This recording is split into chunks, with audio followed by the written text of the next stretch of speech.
আজ আমি রান্না করছি মাছ দিয়ে ডাঁটা শাক।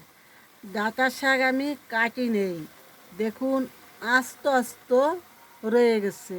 আমার রান্নাটা লক্ষ্য করুন, কুচি কুচি করি নেই, একদম আস্ত। এইভাবে আমি মাছ দিয়ে ডাঁটা শাক রান্না করব। কাল বাজার থেকে ডাঁটা আনিছিলাম, এই দেখুন বন্ধুরা, ডাঁটা বাজার থেকে ডাঁটা আনছিলাম। সেই ডাঁটার এই বড় পাতাগুলো না, এই যে ডাঁটার যে ছোট ছোট পাতাগুলো আছে, এই পাতাগুলো নিছি, আর বড় যেটা জালি সেটাও নিছি। এই দেখুন,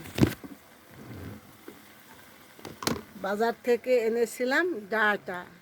এই যে এই ডাঁটার পাতাগুলো আমি সুন্দর করে বেছে নিছি, কাটি নেই, বাইছে ধুয়ে এই জালি জালি পাতা জানিছি, এই যে জালি জালি পাতা জানিছি, এই জালি পাতা জানিছি। আর বড় বড় পাতা ওটা বয়স হয়ে গেছে, ওটা নিয়ে নেই। এটা দিয়ে আমি রান্না করব মাছ দিয়ে ডাঁটা শাক। কুচি কুচি করি নেই, আস্ত রয়ে গেছে। দিয়ে দিচ্ছি রাঁধুনি পোড়া, এই যে রাঁধুনি পোড়া। শাকে রাঁধুনি পোড়া দিলে খুব সুন্দর টেস্ট লাগে।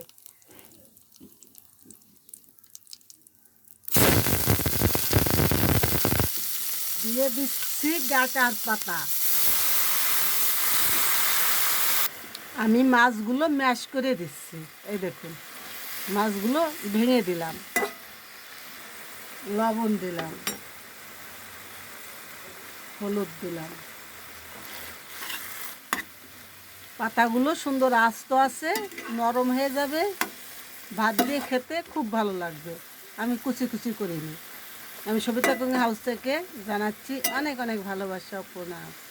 যদি আমার ভিডিওটা ভালো লাগে আমাকে লাইক কমেন্ট শেয়ার দেবেন।